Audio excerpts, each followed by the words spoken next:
Hello, welcome to online education of fluorescent school. आज के इस वीडियो में हम लोग आइसोबार्स के बारे में पढ़ेंगे, जो इस चैप्टर का लास्ट टॉपिक है एनसीईआरटी चैप्टर 4 का। बाकी टॉपिक्स देखने के लिए आप प्रीवियस वीडियोस देख सकते हैं। तो चलिए शुरू करते हैं आइसोबार को। Let us consider two elements, calcium atomic number 20, argon atomic number 18। दो एलिमेंट्स को देखते हैं जो हम लोगों ने पहले भी देखा है, कैल्शियम जिसका एटॉमिक नंबर 20 है और आर्गन जिसका एटॉमिक नंबर 18 है। The number of protons in these atoms is different, but the mass number of both the elements is 40. अब इसको लिखेंगे कैसे? तो यहाँ है हमारा कैल्शियम 20, 40, ठीक है, और यहाँ है हमारा आर्गन 18, 40। तो यहाँ हम दोनों में क्या देख रहे हैं, ये जो हमारा 40 वाला पार्ट है यानी कि मास नंबर दोनों में सेम है। इसका मतलब क्या हुआ? That is the total number of nucleons is same in the atoms of this pair of elements. यानी कि न्यूक्लियॉन्स यानी कि प्रोटॉन प्लस न्यूट्रॉन, जिसको कि हम लोग क्या बोलते हैं, न्यूक्लियॉन्स बोलते हैं। न्यूक्लियस में रहते हैं इसलिए इनको न्यूक्लियॉन्स बोलते हैं। ये नंबर क्या है? ये नंबर दोनों में सेम है। इससे आइसोबार का डेफिनेशन क्या बनता है? इससे आइसोबार का डेफिनेशन बनता है number atoms of different elements with different atomic number but same atomic mass is known as isobars। तो ऐसे पेयर ऑफ एलिमेंट जिनके एटॉमिक नंबर तो अलग होंगे लेकिन मास नंबर सेम होंगे, ऐसे पेयर को आइसोबार कहते हैं।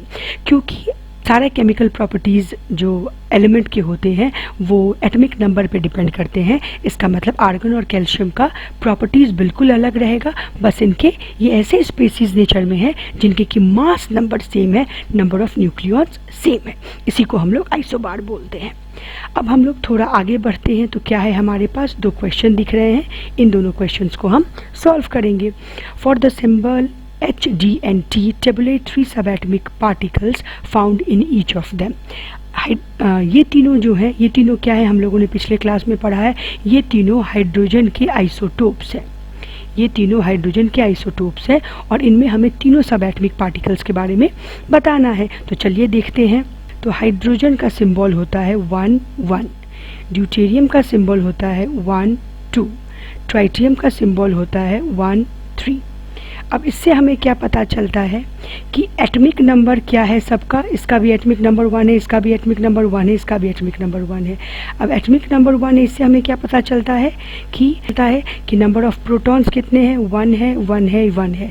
इन तीनों पे कोई भी चार्ज नहीं दिखाया जा रहा है। इसका मतलब नंबर ऑफ इलेक्ट्रॉन्स कितने हैं? 1 है, 1 है, 1 है। अब आ जाती है बारी नंबर ऑफ न्यूट्रॉन्स की। तो नंबर ऑफ न्यूट्रॉन्स के पहले हम लोग इसका मास नंबर देखेंगे।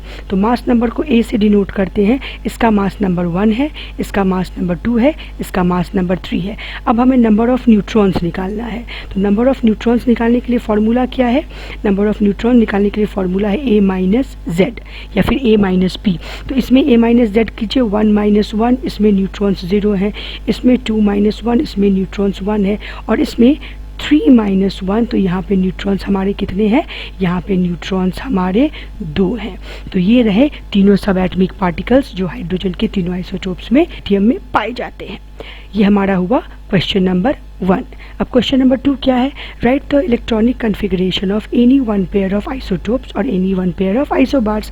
तो एक पेयर आइसोटोप और एक पेयर आइसोबार के हमें इलेक्ट्रॉनिक कन्फिगरेशन लिखते हैं। तो चलिए पहले शुरू करते हैं। क्वेश्चन नंबर 2 यहाँ है, शुरू करते हैं आइसोटोप के साथ। तो हम लोगों ने आइसोटोप में देखा है कि कार्बन का 2 आइसोटोप है, कार्बन 612 और कार्बन 614। हमें पता है कि इलेक्ट्रॉनिक कन्फिगरेशन किस पे बेस्ड होता है? एटॉमिक नंबर पे बेस्ड होता है। तो इसका इलेक्ट्रॉनिक कन्फिगरेशन क्या होगा? 6 प्रोटॉन्स है, वही जो नंबर ऑफ इलेक्ट्रॉन्स होता है, क्योंकि एटम क्या है हमारा, न्यूट्रल है। तो इसको हमको 6 इलेक्ट्रॉन्स का हमको डिफरेंट ऑर्बिट्स में अरेंजमेंट बताना है। तो इनर मोस्ट ऑर्बिट में मैक्सिमम 2 रह सकते हैं, तो 2 चला गया तो कितना बचा? सेकेंड ऑर्बिट में 4 आएंगे। तो ये हुआ हमारा आइसोटोप के इलेक्ट्रॉनिक कन्फिगरेशन। अब हम लोग आइसोबार के बारे में पढ़ते हैं। तो आइसोबार अभी हम लोगों ने देखा कैल्शियम 20, 40, और हम लोगों ने यहाँ देखा आर्गन 18, 20। यानी कि कैल्शियम का ये 20 वाला लिखना होगा, आर्गन का ये 18 वाला लिखना होगा। तो चलिए शुरू करते हैं। कैल्शियम का 20 वाला लिखना, इनर मोस्ट ऑर्बिट में 2 आएगा, उसके बाद 8 आएगा, उसके बाद 8 आएगा, उसके बाद 2 आएगा। ये फुलफिल्ड है, ये फुलफिल्ड है, ये फुलफिल्ड नहीं है। इसमें मैक्सिमम कितना हो सकता था? 18, यानी यहाँ पे 10 आना चाहिए था।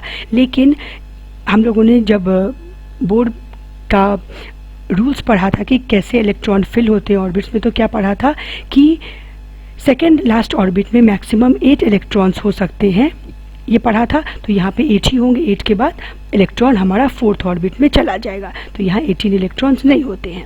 ये हो गया कैल्शियम का इलेक्ट्रॉनिक कन्फिग्रेशन। अब हमें आर्गन का इलेक्ट्रॉनिक कन्फिग्रेशन लिखना है। तो आर्गन क्या है? आर्गन है हमारा 18। 18 का लिखिए 2 8 8 2, ये है, ये हमारा क्या है? आर्गन का इलेक्ट्रॉनिक कन्फिग्रेशन। तो यहाँ हम लोगों ने देखा कि आइसोटोप्स के केस में इलेक्ट्रॉनिक कन्फिग्रेशन क्या है? सेम है, यानी कि सारे केमिकल प्रॉपर्टीज़ क्या है? सेम है। यहाँ पे हम लोगों ने देखा कि इलेक्ट्रॉनिक कन्फिग्रेशन क्या है? डिफरेंट है, यानी कि सारे केमिकल प्रॉपर्टीज़ क्या है?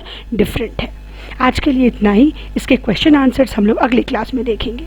वीडियो अच्छा लगा हो तो वीडियो को लाइक और शेयर ज़रूर से करें और चैनल को सब्सक्राइब कर लें। Bye students.